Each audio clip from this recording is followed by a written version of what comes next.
welcome to my channel. uh, this is Commerce Higher Secondary second year Principles of Modern Management. This is very important topic as well, very useful for every organization. Okay, we'll start. Principles of Modern Management. This was introduced by Mr. Henry Fayol and is called as a father of modern management. Okay, he introduced 14 major principles, which is very important for every managers.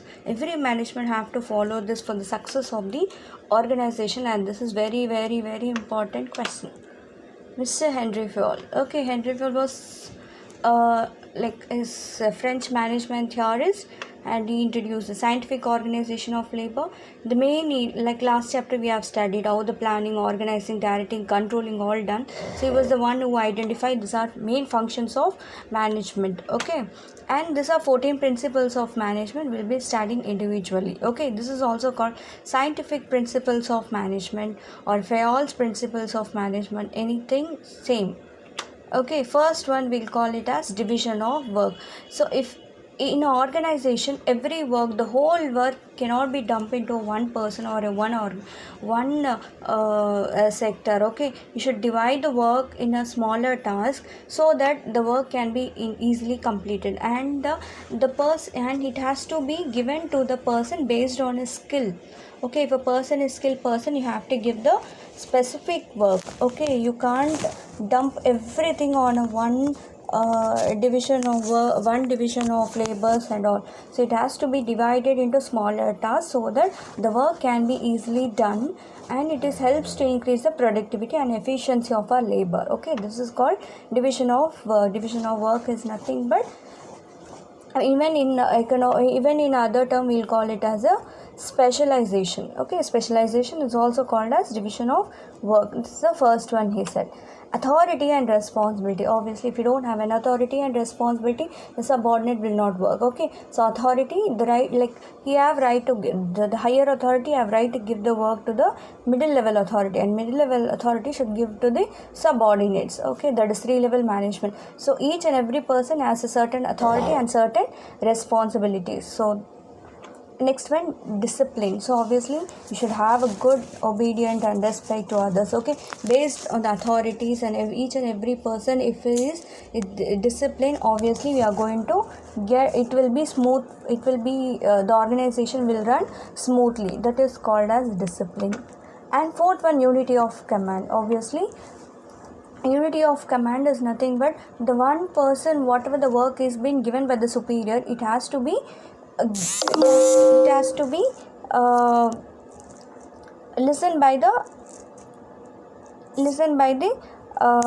subordinates. Okay, what are the higher authority, whatever the if a manager gives the work, it has to be listened by he have to receive that work from his manager. Okay, that is whatever the orders or whatever the commands given from the higher authority, it will be passed from one person to another person.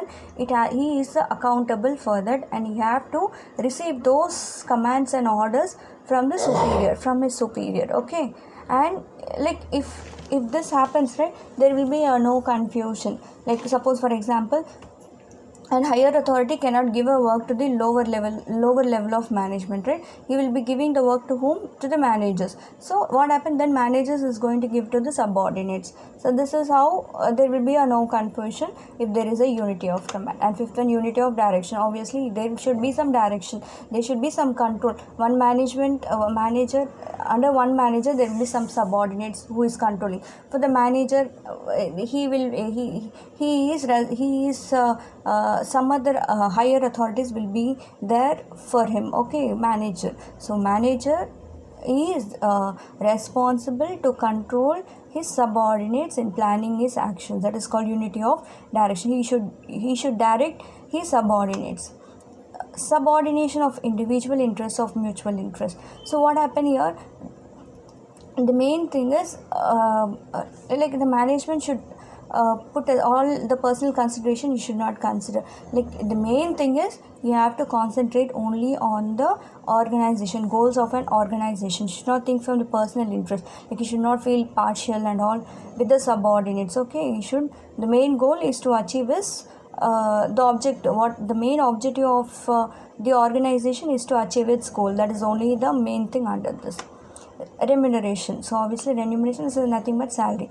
How much you work, that much is your payment. Okay, so if you work more, if you're working for an extra hour, okay, you are rewarded for that. Okay, if you work efficiently, obviously you will be rewarded more.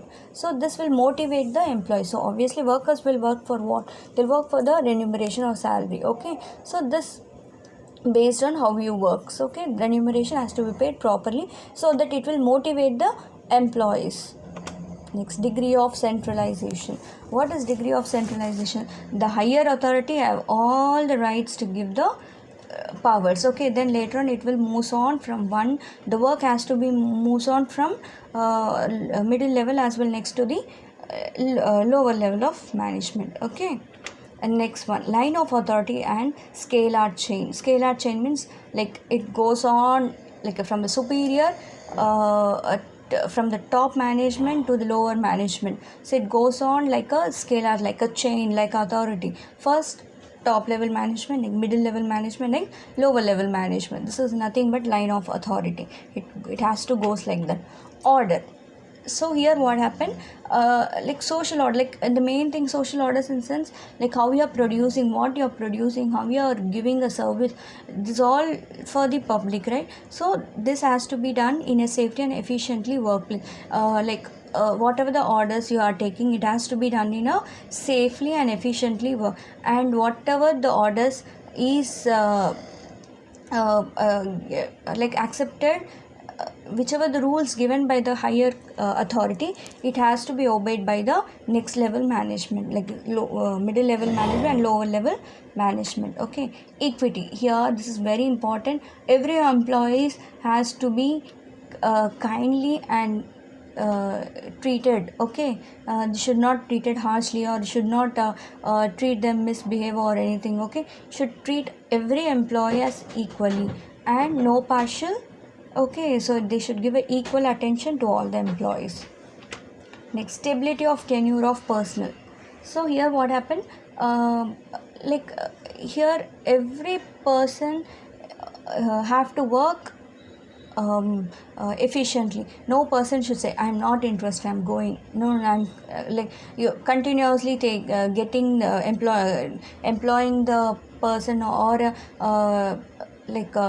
demotivating the employees, just it leads to leaving the job. This all should not be there. There should be a, like if a person is being employed, he should be there in the organization for a longer time. Okay, until unless the organization is good, he'll be not leaving the organization, he will be not resigning the organization, he will be not resigning his job. So this is very important. Without the staff, obviously there will be no good organization. Okay, so staff stability is very important. And next, initiative. Initiative means you have to give out new ideas and new plans for the organization. So it's not only depends on higher authority, it will depends on middle level as well lower. Every employee should take an interest in giving an new ideas. What happened, it leads to good strength for the organization. This is called initiative. And the fourth one is esprit de corps or team spirit. So obviously without team spirit we can't even get into a good thing, right? So it has to develop. Like what happened, if you have a teamwork, you can work, you can do the work like with interest or with understanding, and you can if the team spirit is there in the organization, obviously you can develop, you can achieve your goals within a time. If there is no cooperation, obviously no work can be done within a time, you can't finish your task. Okay, so this to remember all the 14, it's very very difficult. But what happened, I gave you one shortcut how to remember all the 14, because even I too I can't remember all the 14. But the thing is, I'll give you a shortcut how to remember all the 14 principles. This is a shortcut to remember all 14 principles. That is, discuss our due. Okay, this was said by my teacher, so I remember, then I wrote this. Okay, so here what happens, A for authority, D for discipline, I for initiative, S for subordinate of individual interest, C for centralization, and U for unity of command, S for scalar chain, S for stability of tenure of personnel, O for order, that is material order, social order, U for unity of direction, and R for remuneration, and D for division of work, and U for unity, esprit de corpus, and E for equity. So this is how you can learn all the 14 principles by using the shortcut A, discuss, argue. Okay, I hope this is helpful, and you have to write all the 14.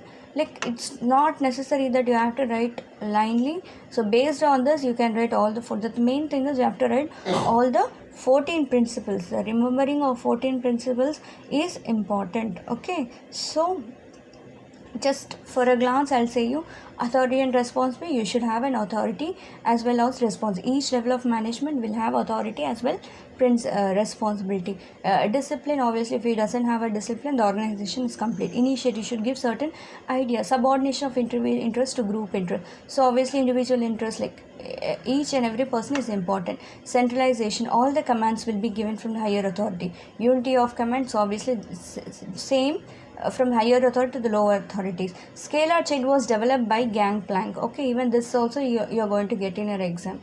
So scalar chain, higher authority, middle level, and next lower level. Stability of tenure of personnel, so the employee should work for a longer time.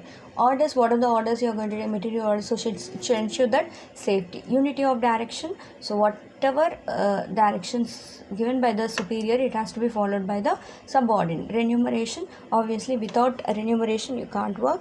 So based on the performance, based on the work, you can pay the remuneration is important for workers. Division of work, like you have to divide the work into smaller section in order to do the work on time. Unity, so unity is nothing but teamwork. Okay, so without teamwork you can't do any you can't work out the organization. Okay, unity is very important. Equity, all the workers, all the employees has to be treated same by all. Okay, this is what the equity. That's all. If you like the video, like, share and subscribe. Thank you.